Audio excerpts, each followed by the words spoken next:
I am a strong believer that having female friendships can truly enrich your life. So here is my guide with 9 unique activities that you can enjoy with your girlfriends this summer to keep things fun and interesting. Hi friends, welcome back to my channel. My name is Sabs and I love all things fashion and handbags. Today's video is going to be a little bit different than my usual fashion content, but I have so many interests outside of fashion and styling, and one of them is nurturing my female relationships. Whenever June comes around and the weather is so nice and sunny, we tend to make lots of plans with family and friends, but I wanted to make this video to remind you of ways in which you can be more intentional in how you spend time with friends. I have been reflecting on my life and I feel like over the years I have found that my day-to-day life has become a little bit too mundane and I just don't get to meet new people. I don't get to experience new things. I don't explore my own city very much. I also don't get to experience new activities unless I'm traveling somewhere new. But traveling is not the only way to experience new things. If you make a bigger effort to show up in a more intentional way in your own life and in your own friendships, you realize there are so many new experiences to be had where you live and without needing to make a huge financial investment. So here are a list of 9 activities that I tried out over the last year that I would definitely recommend for anyone in need of new ideas for fun activities with friends. Number 1 on our list is a pottery painting class. This one I think was $27 at You Paint I Fire in Vancouver. Bear in mind, this one is not a pottery making classes, it is a pottery painting class. This was such a fun workshop for all of us. One of our friends, shout out to Debbie, had decided to have her birthday be kind of an activity and then a dinner kind of day. So we all went to this class together. It wasn't even really a class. We all just got there. We walked around and picked our favorite pottery piece that we wanted to paint on. Then the store owner came, explained all the rules to us, what kind of paint we need and how many layers we should do, all that kind of stuff. Pretty simple and easy. After he was done explaining, we all got to work. It was such a good, no pressure way to get to meet new people and chat, because not everyone knows everyone else, but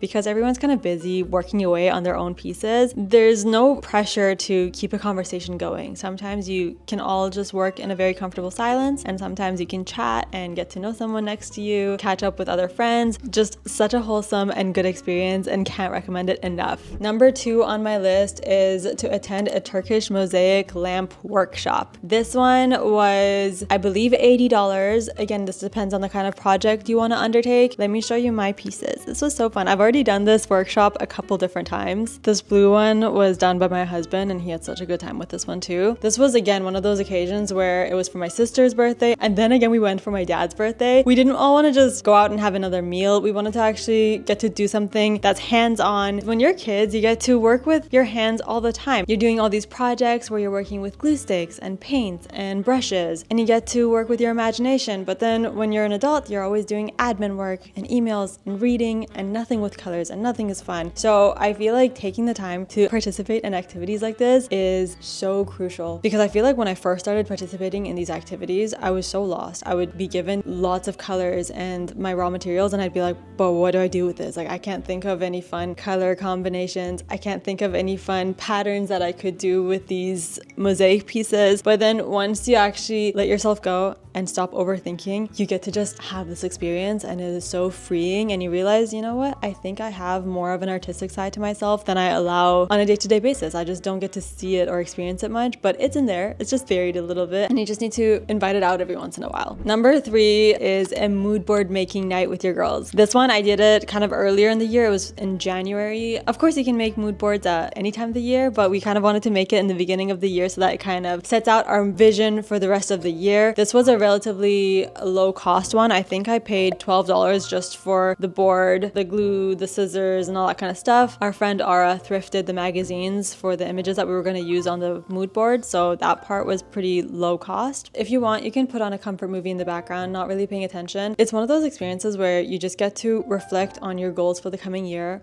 You get to chat with your friends and talk about, this is kind of the things that I want to manifest for myself. These are some upcoming trips that I have. And then while you're sharing all that and flipping through the magazines looking for your own images, you also kind of keep your friends' goals and ideas in mind as well. And so whenever you're flipping, sometimes we'd be recommending images for each other, like, oh, you said you wanted to consider working with this brand, or you said you wanted to travel to this destination. I have this image that would work for you. That kind of thing is such a a bonding experience, honestly, because it kind of makes your dreams feel like achievable and more of a reality rather than an unspeakable, unachievable type of dream. So I definitely would recommend doing mood board night with your friends at least once a year, just to set your goals out and start manifesting these fun ideas for yourself. This was another example of what I mean when I say you have to kind of show up in a more intentional way, because this particular evening was basically dedicated to talking about our future, or talking about the new year and what we have in store for ourselves and what our goals are. Number 4 on our list are monthly book clubs. This one is also low cost. I never buy the books. I always get them from the library. This month's book for our book club is called Water Moon, and I'm only a few pages in, like maybe 50 or 60 pages in, and I'm enjoying it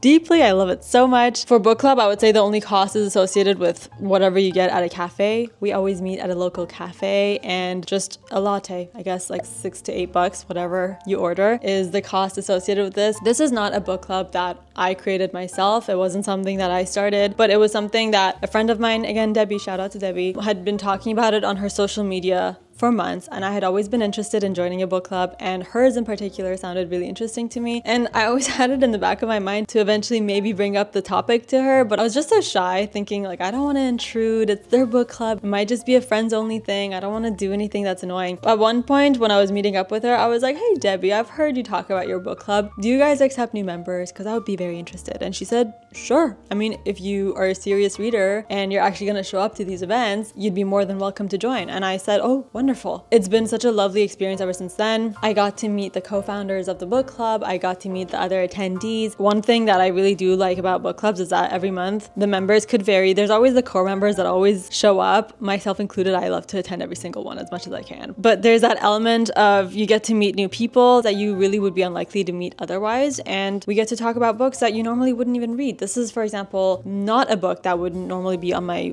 want to read list, but someone else recommended it. I'm reading it and I'm thoroughly enjoying myself. And then getting into that literary mindset together and getting insight into people's minds is such a nice experience. And you get to, again, flex a different part of your brain that you don't normally get to use, unless you're a writer or an editor or something. Number 5 on our list is creating bookmarks together. Again, also very low cost. I believe I paid nothing, I think, at this point, because all the members of our book club brought the supplies that they had at home. Someone supplied thick paper, someone supplied markers, and someone thrifted stickers. Everything was just brought by the different members, and so we didn't have to pay anything. But it was just such a fun experience because I actually realized that I'm using clothing tags and business cards and random pieces of paper as my bookmarks, and I hadn't actually lost my legit bookmark years ago. So doing this experience was actually really fun. The fact that we got to do it as part of the book club was extra fun because right after we finished discussing the book of the month, we all brought out all the supplies and we got to working and discussing our different inspo.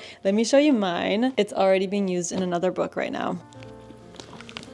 This is the bookmark that I created. I got the inspiration for it on Pinterest. I just looked up bookmarks and started to go ahead and color this one. I unfortunately did not complete it because I didn't have a fine liner. I wanted a black fine liner to kind of like work on the accents. I never got to completing it, but it's still really pretty and I like using it. It's one of those things that you normally would think, oh yeah, making a bookmark, it's just on some thick paper. It's not a big deal. It's pretty easy, but you just don't do it. It was on my to-do list for the longest time. I was like, make yourself a pretty bookmark. How hard could it be? But I kept not getting around to it until the idea was pitched in my book club and we all just got together and did it together. And there's that sense of community there and complimenting each other on the different creative aspects of our coloring or designs. And yeah, it just made it so much more fun and pleasant to do it together. Number 6 is doing a Pilates class together. This one was on my bucket list to do with my friends for a while, but there is a bit of cost associated with this because I don't really do drop-in classes of Pilates, and I know that sometimes depending on what kind of classes you want, it could be like $78 for 3 sessions. Anyway, depending on whether you want mat Pilates or reformer Pilates, the costs vary, but you could get pretty good deals if you do like a package deal. This is one of those things that I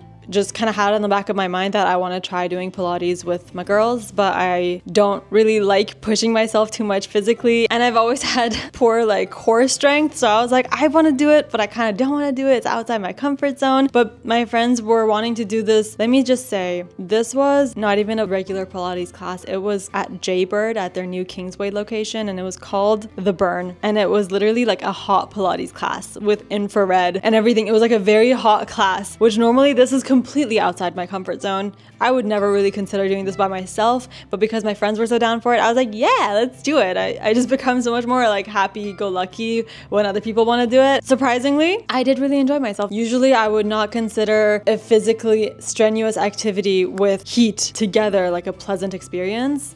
I would not want to be hot while exercising, but it was a really fun and challenging experience, but in a very positive way. I had a really good time pushing my body and trying to kind of see how fit I am and how strong my core is, which is not very strong, to be honest. I feel like I only was able to achieve like 60% at the level that the instructor was instructing, and the other times I had to really slow down and go at my own pace, which was fine. It was a dark room. No one could really tell. That was the whole point of this experience, was to listen to your body and do what feels good. Anyway, I think that was also another 10 out of 10 experience, and I would definitely like to do more in the coming year. Number 7, I want to talk about seasonal hangouts, like specifically creating activities to commemorate the seasons. So for the seasonal activities that I did last year, we had one pumpkin painting session right before Halloween, and we had a Christmas house painting session right before Christmas. These two are also very, very low cost. I bought this pumpkin. It's a styrofoam pumpkin from a dollar store for like $1.99, not $1. And then this house was, I believe, $6.99 at Michael's. So it was really affordable, and the paint was supplied by a dear friend of ours. The whole activity was just such a good way to have these milestones have more meaning. When you're still in elementary school and high school and stuff like that, you really have season-specific activities and assignments. So Halloween is a huge deal. Christmas is a huge deal because right before Christmas break, you turn in all your assignments and everything is so themed. But when you're an adult, you don't really get these long breaks. You get like Christmas Day off and that's it. So having these specific times set aside to just dedicate it to having these festive activities is such a perfect way to have milestones and remember these times in a more special and meaningful way. And that's why I definitely recommend them. Obviously, this is not necessarily a summer appropriate type of recommendation, but I wanted to let you guys know, so you keep it in mind for any other season specific activities that might be coming up. Number 8 is a girls' summer picnic. This one, I guess the cost associated would depend on what kind of food you want to bring and what kind of activities you want to have. But for us, it's gonna be for our friend's birthday. It's gonna be a June picnic, and my friend Aura is an expert thrifter. I believe she's been acquiring the basket, the dishware, the cake stand, all that kind of stuff. And she has a color scheme. It's gonna be purple and yellow. So summery, it's gonna be great. And all the girls are gonna be wearing cute summer dresses. The vibes are just gonna be vibing. And it's just something that I feel like girls just need to indulge in, this kind of aesthetic, coquette style picnic once a summer at least, so that you can have a very cottagecore experience. It just bonds us all closer together, because as much as we all have different life experiences and we all have different things that we look for in life, I think the one time we can all come together and enjoy the same kind of thing is when there is sunshine and cakes and snacks involved, and you can just enjoy yourself. Last but not least, for number 9 on our list, we have girls painting nights. This one is not as daunting as you might think. I'm not talking about bringing a blank canvas and you create something from your imagination. It is, what is it called? It's called a paint by numbers kit. My sister got a few of these for us to do together. I believe they were $40 per kit. It's just all inclusive and so easy, and it's the perfect adult painting experience. I have no other words to describe it. Basically, all the paints, the brushes, the canvas itself, everything's included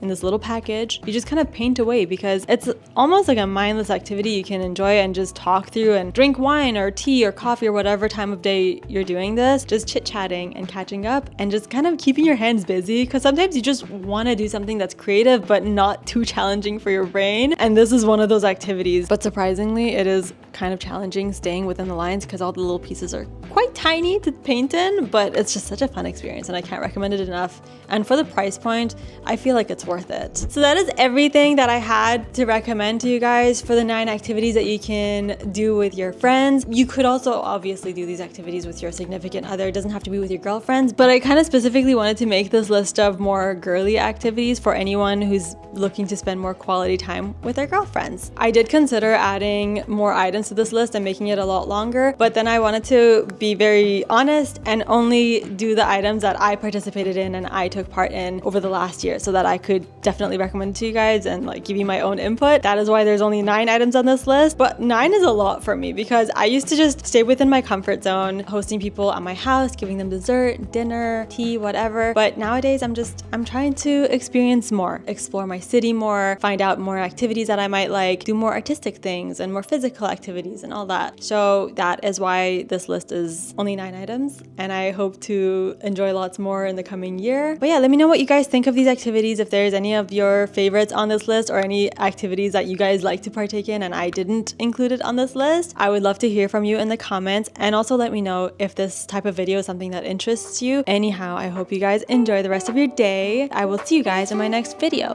Bye!